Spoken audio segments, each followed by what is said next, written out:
Camilla says, why do I repeat in my mind awkward situations where I was wrong over and over again? I would take a walk and out of nowhere, certain things pop up. Regrets. Yes, well, that's a big topic, interesting topic. I don't know if you guys are all up for it, but I'll touch on it.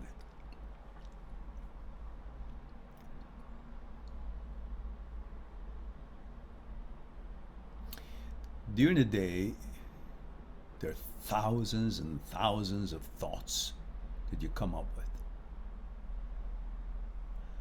And 90% of the thoughts, as it is said, is exactly the same thoughts as you had yesterday, day before. And when you do exactly everything the same every day, you also end up pretty much thinking similar things as you did the day before, which in the process you are enforcing creation of more and more bridges between the synaptic neurons to continue that way of thinking. It's no different than if you're getting up every morning or every day playing piano for a few hours, which encourages the synaptic neurons to create more bridges and have you become a better piano player because they enforce this connection and this habit, this behavior. They create more possibility for you to become better by creating more synaptic neurons involved in bringing you your abilities. Now, when you think about same things over and over, it's like keep playing piano over and over. You become good at that particular thinking, that subject. So if you're constantly thinking about something negative and you do it for a few days, you're actually creating more synaptic neurons to favor that way of thinking. And that way of thinking creates a certain kind of a chemical. And that chemical is that emotion that you get. And when you keep doing it, you get hooked, addicted to that chemical, which brings you that emotion, which happens to be the negative regret and shit stuff that you're stuck on it and you keep thinking about it. I have a video that it's called How to Delete Your Memory. Go on my channel and on the search engine write in How to Delete Your Memory.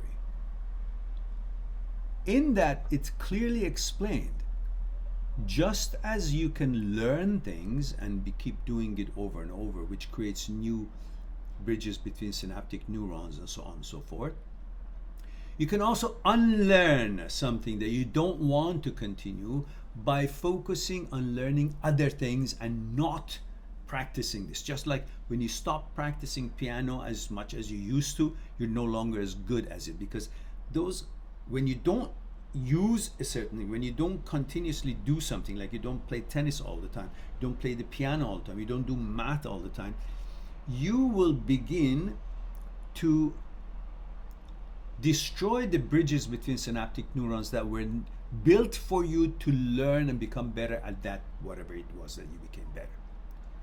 Because those bridges are not being used. Glial cells go, and when you sleep and the brain shrinks, it creates enough real estate opening for the glial cells to go and find the dormant bridges between synaptic neurons to do with the piano or whatever it was that you're not doing it anymore, playing tennis, and mark them with a protein called CQ1. And the microglial cells, if I'm not mistaken the names of it, they go and find those marked bridges with that protein and destroy them. Because they say we got to destroy it so these neurons could be used for other things that you want to learn. So you have an ability to unlearn just as you have an ability to learn. Now, when you keep thinking about these negative stuff, regrets and all that, something awkward and whatever, you are encouraging more and more of these synaptic neurons to be created for you to become good at that, which means being good at thinking about shit stuff, which bothers you. Also,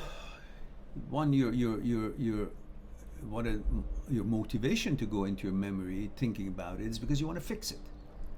You want to fix it because you're not recognizing that whatever it was done, it doesn't even exist for you to want to fix it. It's dead. It's gone. It doesn't hurt you. It doesn't do anything to you. Life goes on. You're going forward. Yet you want to go and fix things because by your memory and the things that you have done, you think you're interpreting yourself for you as in the way of looking at it with the eye of the ego. You're looking at it with the eye of the desire. You're looking at it from the eye of fear of what the neighbors think of me. What about that person thinks of me now because I did this?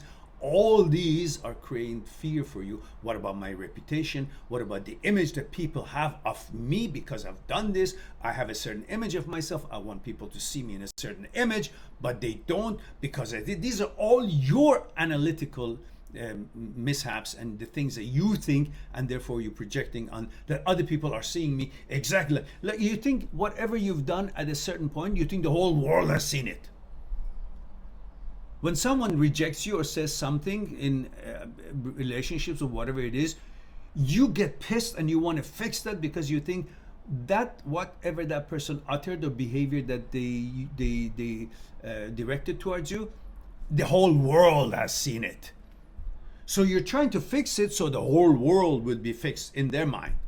Nobody has seen it, nobody cares, nobody remembers. But you think that whatever you did awkward, you have to go into your memory and fix it.